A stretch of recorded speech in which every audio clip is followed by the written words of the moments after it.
Hey, day 3 of the Chicago Critics Film Festival, and I'm going to tell you all about it. My name is Nick Digilio. Thank you for checking out my YouTube channel. If you're on Patreon, thank you for checking out my Patreon page. Scroll down, there's a bunch of videos and some bonus stuff from some months ago that only patrons can get, with behind-the-scenes stories about what really happened at WGN and some other really cool stuff, and we're going to be offering more bonuses as well. I do 2 podcasts at the Radio Misfits Podcast Network. One is called The Nick D Podcast, which is an entertainment pop culture podcast with really cool interviews and great guests, lots of fun, great stories, movie reviews, book reviews, theater reviews, TV reviews, all kinds of great, entertaining, fun things.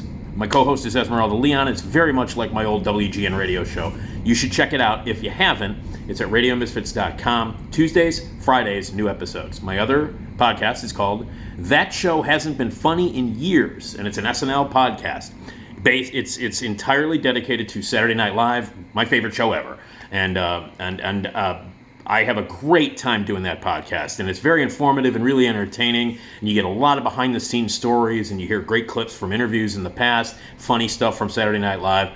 I think it's the best SNL podcast out there, and I'm not saying that because I created it and I hosted it. I'm saying it because it's great. So you should check it out. That Show Hasn't Been Funny in Years. Every Wednesday, brand new podcast at Radio Misfits Podcast Network at radiomisfits.com. And also, Radio Misfits is now live streaming 24/7 for free. So if you're like, I don't know how to download or I don't know how to subscribe and podcasts freak me out, go to radiomisfits.live.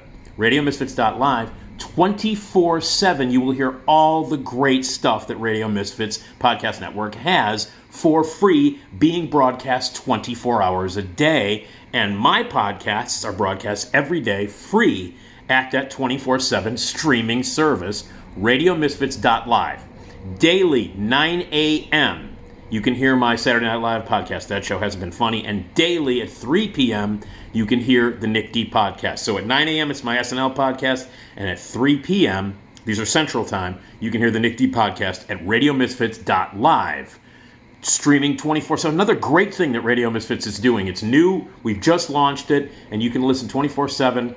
It's like talk radio back, and you can hear it, and it's awesome, and you don't have to put up with any nonsense, and you don't have to put up with WGN, which is the worst ever, and you can actually check it out. And again, every day at 9 a.m., my SNL podcast, That Show Hasn't Been Funny in Years, and every day at 3 p.m., the Nick D podcast is broadcast, and then the rest of the day for 24 hours, all of the incredible stuff that's available at Radio Misfits is broadcast free and streaming, radiomisfits.live. Please check it out. And donate to my Patreon page. That'd be awesome, because all the stuff I do, I'm on WLS on the Steve Cochran Show, by the way. You can hear me on Fridays on WLS AM, the Big 89. I'm the movie critic for the Steve Cochran Show. You can hear me there, too. But the videos and the podcasts, all that stuff, I do it for free. So if you can help out, that's awesome. Patreon.com/NickDShow. Click on, pick a tier, give some money. All right, as I mentioned, the Chicago Critics Film Festival is underway. Yesterday was day 3. And each day I'm going... except for Monday. I can't go tonight. Tonight, it's very early in the morning, and I can't go tonight. Anyway, I have to miss tonight. Tonight they're showing... that means you shouldn't miss it, though, because they're showing Philip Kaufman's 1983 masterpiece about NASA and the space program, based on the incredible book, The Right Stuff, on the big screen in 35 millimeter. You can't miss that. That's tonight, 7 o'clock. And my good friend Colin Suter is doing part 2 of his shorts program. And nobody picks and programs shorts better than Colin Suter. Nobody on the planet. His program on Saturday morning was unbelievable. He showed 8 shorts. They were all great. Every one of them was great, and he puts them together like an album, like a record album, and he takes you on a journey. He knows how to program. He's fucking great. Colin is a great dude, man. And he's getting married soon. God bless him. But anyway, motherfucker knows how to put together a shorts program better than anybody on the planet. So go to part 2. It's at 5 o'clock tonight, Monday, May 8th. Check it out tonight, and it's right before The Right Stuff. Those are the 2 things that are happening at CCFF tonight. What the fuck? You need to go. 5 o'clock, Colin Suter picks great shorts for you to watch. And then at 7 o'clock, it's only The Right Stuff on 35. But I can't be there tonight, and I'm pissed. But anyway, I'm there every night, and every morning afterwards, or late night when I get home, I tape a video giving you a summation of the day that I go. They were kind enough to give me a press pass. Eric Childress, Brian Tallarico, Peter Subnitsky, Steve Prokopi, and everybody who's involved, Colin, and everybody else who is involved in helping out. Morgan Geyer helps out. Carrie helps out. And the staff of the I mean, there's a bunch of people who do Q&As and a bunch of other people. The Chicago Film Critics Association, of which I've been a member since the very, very beginning. Actually, long before any of these people, except for Dan Geyer, who was there too. Me and Dan Geyer are the only ones that have been with this organization since the beginning. So that should tell you. And I'm an old motherfucker. But that should tell you. But these guys who have picking up the baton that we had back in like the 80s are now running with it, and they've created this great film festival that's now 10 years in, and they've been doing a great job. So day 3 of the festival was Sunday, and it was another long day, started at 11:45. I did not stay for the 9:30 showing of what I understand is a really terrific documentary. I did not stay for it, called Lakota Nation versus United States. I didn't stay for it because I was kind of wiped out. I was really tired. I didn't sleep a lot the night before, and I didn't want to be tired and kind of like out of it after sitting through 4 movies for this documentary. So I was like, I'm going to go home and take a rest on that. But I understand that it's a terrific movie, so you should check it out. Lakota Nation versus United States. I was not able to stay for that, but I did see 4 things before that. So starting out yesterday, and I got to say, wasn't a good day. But I will say this: of the 4 movies that I saw, I liked 1, I disliked 2. And I really liked the first one. So it was a 50-50 day. But the 2 movies that everybody really kind of loved yesterday, I didn't. I don't know what's going on. So it wasn't a great day.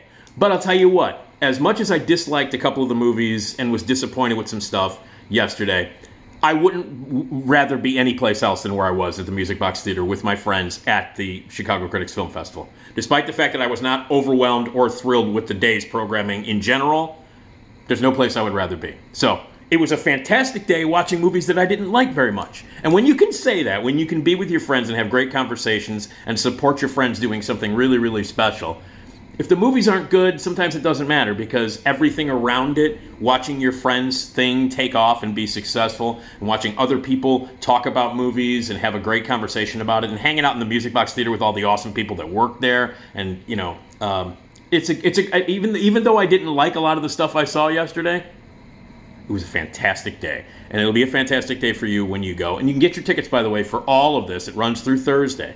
So there's still 4 more days left. At musicboxtheater.com for a full schedule and get your tickets. You can get your tickets for the right stuff there, too, for tonight, Monday the 8th. musicboxtheater.com. Okay, let me tell you about the movies that I saw. Sunday, the very first movie was a sequel to a French animated movie called Ernest and Celestine, which is like, I couldn't believe it. We were talking about it yesterday. I can't believe it was 10 years ago. That movie is 10 years old. And it's about a bear and a mouse who have a lovely little relationship. And they love music, and the bear plays violin, and the mouse, they live together, and they have this fantastic relationship. At the beginning of this version, it's a sequel to the movie, brand new one, Ernest and Celestine trip to Gibberitia. Okay, here's the thing. Gibberitia. Now, I don't know really how to pronounce it, because the movie's in French, it's subtitled, and the name of this place that they go to, this trip that they take to the hometown of Ernest, the bear, Beartown, is mispronounced a couple of times on purpose during the movie. And the movie's in French, and it's subtitled, and the translation is sometimes misspelled and changed. I have no idea how to pronounce it, and I've seen the movie. But anyway, it's about this bear and this mouse who take a trip back to the bear's hometown, which is now a fascist state, to get the bear's violin fixed, which was broken by the mouse.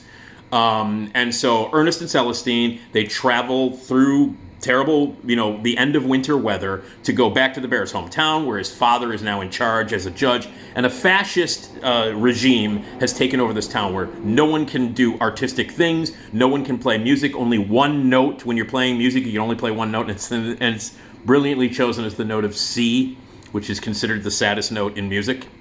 Brilliant choice.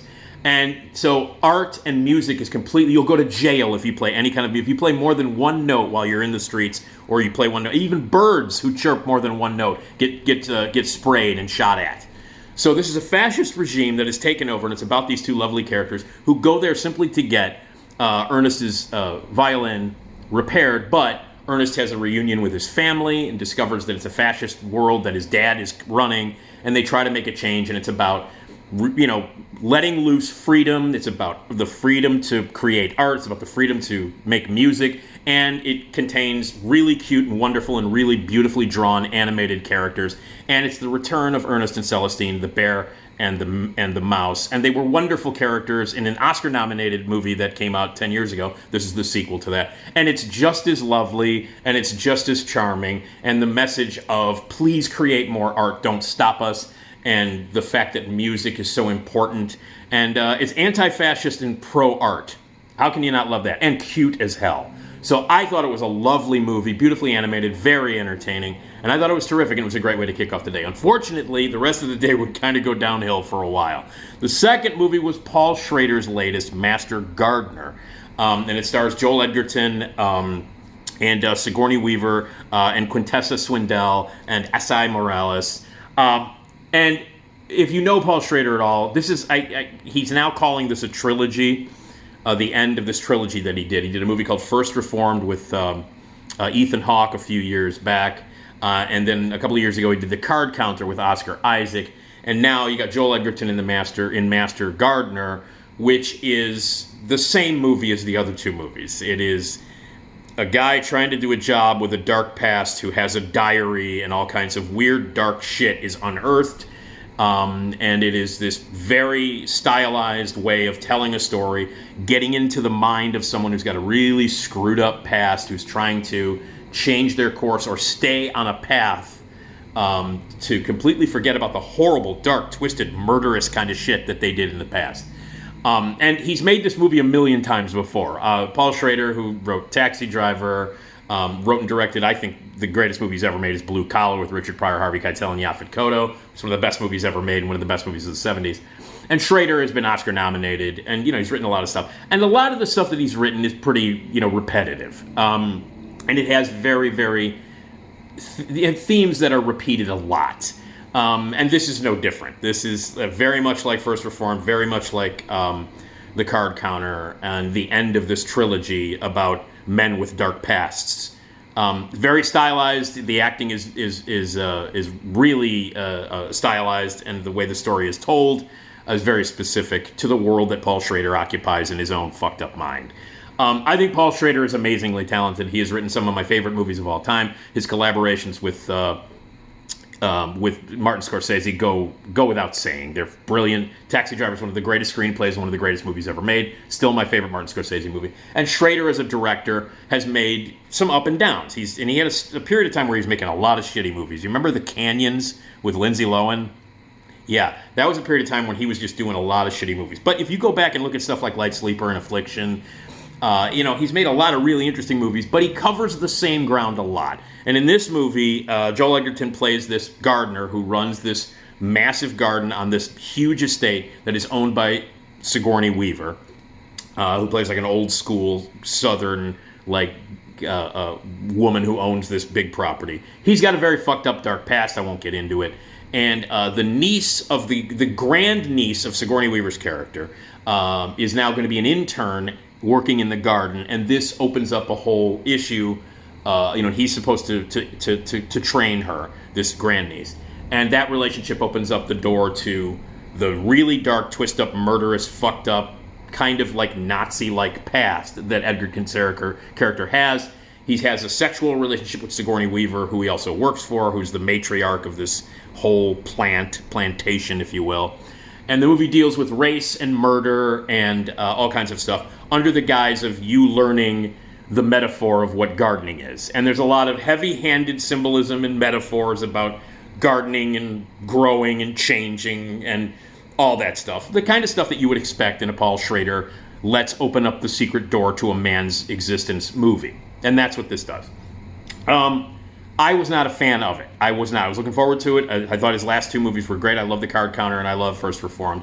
And they both deal with very similar things. I thought that this failed on a lot of levels. I thought it was forced, and some of it was almost self-parody. He's done this a million times, to the point where when the main character at the beginning of the movie, the man, is sitting in his dark room writing in his diary with a voiceover. It actually inspired laughs in the audience. Like, people were like, here we go. Yes, it's a Paul Schrader movie. Here is a fucked up guy writing in his diary, and we're going to go through that again. And look, here's the deal. I was having a conversation with somebody about it, and somebody said, look, Paul Schrader's made the same movie probably 40 times. And we were saying, but you know what? AC/DC knows 3 chords, and they do them over and over and over again, but they're still fucking great, and they're still more cool than most things. And that's true. As much of a failure as I think Master Gardener is, it's still more interesting than a lot of the stuff that's out there now. And Schrader, God bless him, he's been doing this for many, many, many years. He's still a fascinating dude. This felt like retread territory to me. And the way I best described it after it was over was like, this is like if AI wrote a Paul Schrader movie, this is what it would be. If this movie was created by AI, which everybody's doing now, you type in something into artificial intelligence and they write it for you. That's like the big crazy phase that's happening now, which I find deeply disturbing and kind of fucked up. But if you were to tell AI, your little app or your thing on your computer, your AI, and say, hey, write a Paul Schrader movie, this is what they'd write. And that's what it felt like. It felt like, an AI wrote a version of Paul Schrader movie. I did not like it. Although Sigourney Weaver is fantastic, and some of the acting is really good. It's great to see S.I. Morales again. He's the best, and it's great to see him. But overall, a pretty big failure for Paul Schrader. Okay, the next movie, which everybody really seemed to... People were mixed on the Paul Schrader movie afterwards. By the way, when you go, they will give you a ballot for each movie at the Chicago Critics Film Fest, and you can vote on how much you like the movie between 1 and 5 on your ballot card. You can pick 5 for being the best and 1 for being the worst. And then they add up all the votes, and then at the end of the festival, there is an audience award presented to that film that you choose, that we, the audience, choose. And they don't have a jury, and they don't have any other prizes, but they give out the audience award for the film, and you get to choose that. So the Paul Schrader movie was met with mixed reactions from the audience. But the next movie a lot of people really liked, and that was Passages, which is the new film from director Ira Sachs, a guy that I've had some issues with as a director. He directed Little Men. He directed Love is Strange, which had 2 great performances, not much else, but John Lithgow was great in it, and Alfred Molina. He's directed a few other movies, and like Keep the Lights On, a couple of other things. He's worked a lot with Greg Kinnear, and Molina has been in a few of his movies. I find his direction to be lacking. I think he's kind of a pretentious filmmaker.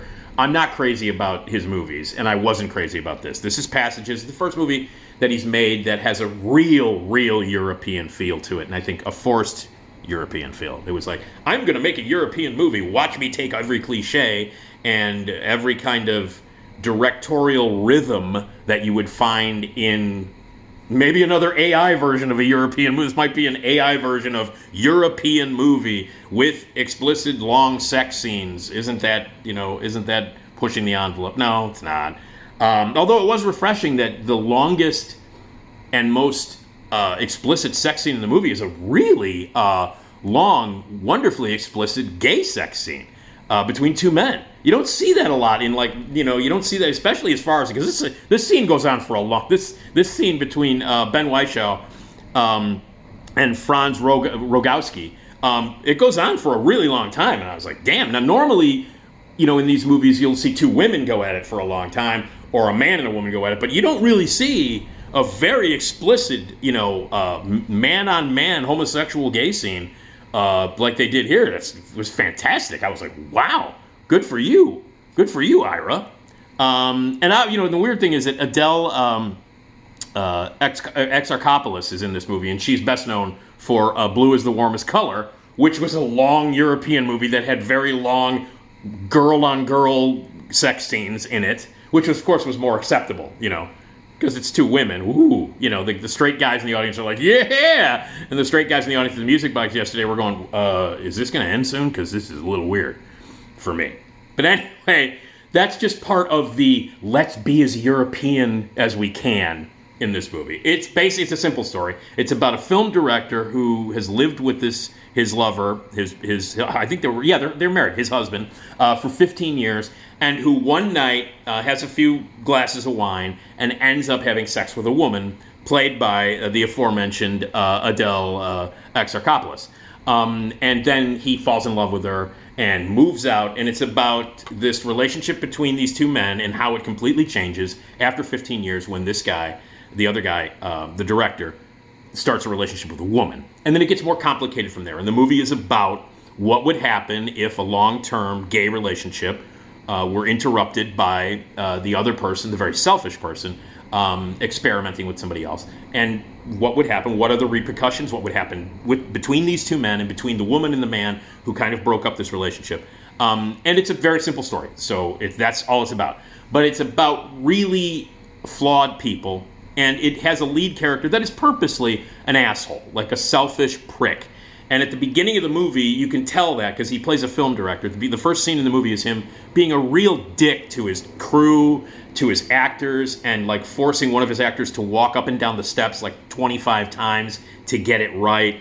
So he's a dick film director, like he's a dick. And that's established immediately in the first 5 minutes of the movie. And then from there, it's like, how much more can this guy be a dick and be an asshole and be insanely selfish? And we have to follow this guy through his relationship that he fucks up with his husband when he goes and screws this woman, and how the woman and her family has to accept the fact that she's with this guy now, and other complications happen that I won't give away.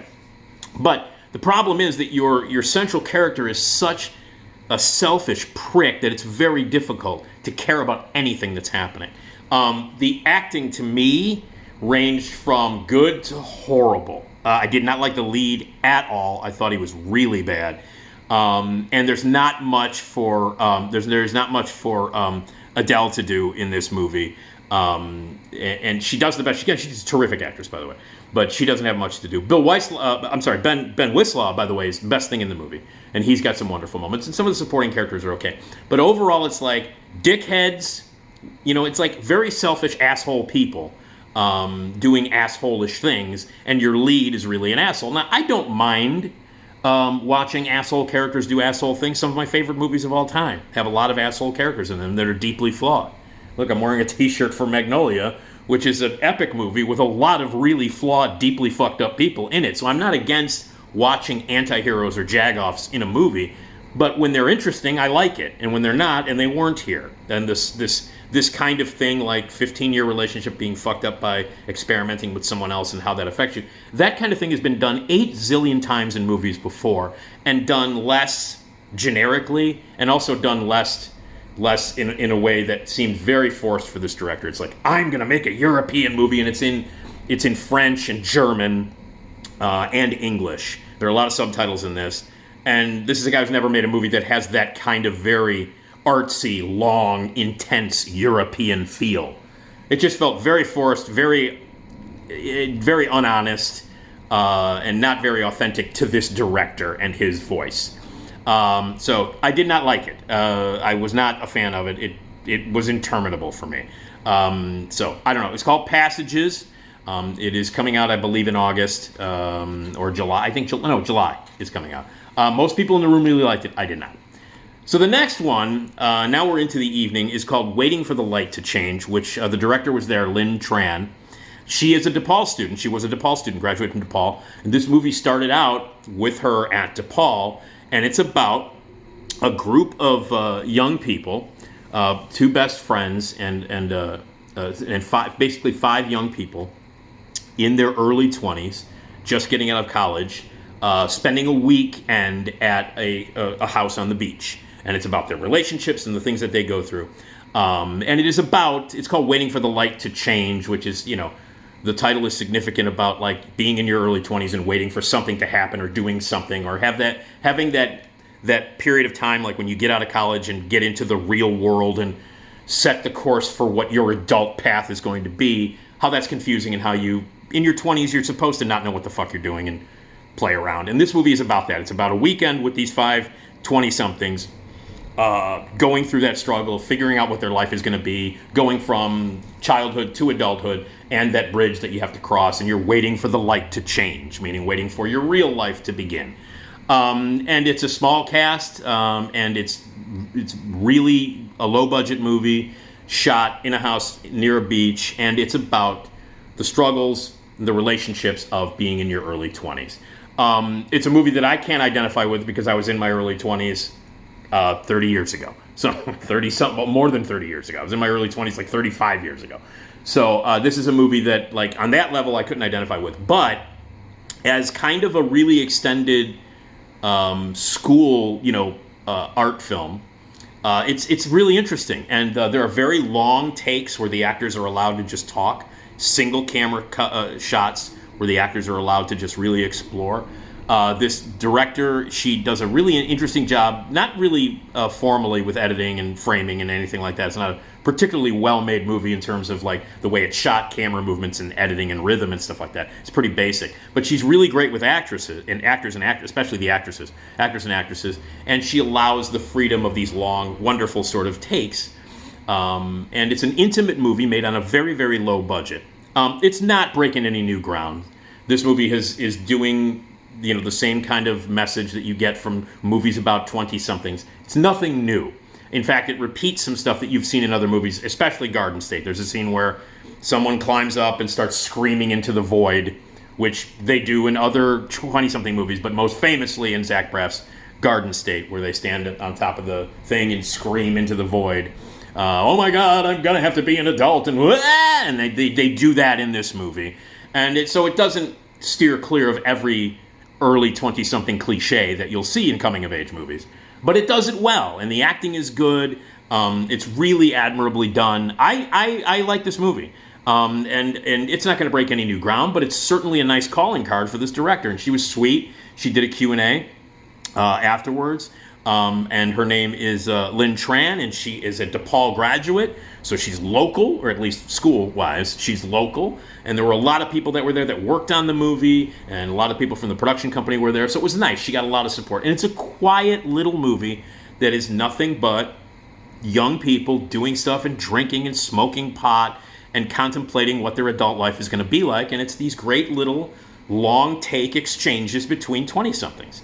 A movie that I shouldn't identify with. And I didn't identify with it, but I admired what she did. And I think she's got some movies coming up that are going to be really good. This is low budget. It feels like a college thesis at feature length, but it was really nicely done, and I liked it. And when it was over, I said, she made a better movie than Paul Schrader. And Ira Sachs. She made a better movie than Ira Sachs and Paul Schrader. She did. And that was my takeaway from last night. I was like, wow, this Lynn Tran from DePaul, expanding like a college thesis, about 20-somethings, a movie that's been done a million times before, it was better than a Paul Schrader movie. So there you go. So that was yesterday. I did not stay for the documentary, as I said. I was really kind of wiped out, and I went home, went right to sleep, and then I woke up and cut this video. But, as I said, even though I didn't like the middle two movies, I didn't like I didn't like Passages, and I didn't like Master Gardener, I liked the last film, and I really liked the first film, the animated movie. So again, even though I didn't like a lot of the movies, spending a day with my friends and watching the Chicago Film Critics Association take off again with this festival, watching it all happen and just observing my friends running this festival and having amazing conversations and hanging out with these people. It was a joy, and it's a joy to be there every day. So anyway, the Chicago Critics Film Festival 10th is happening now through Thursday the 11th. You can check out the full schedule at musicboxtheater.com. Get your tickets now. Always worth going. Even when the movies are bad, it's great. There's my tagline. If anybody from the Chicago Critics Film Festival is watching this right now, you want a tagline? Nick Digilio from WLS and the Nick D Podcast says, even when the movies are bad, the festival is great. There you go. I think that's enough for you to go.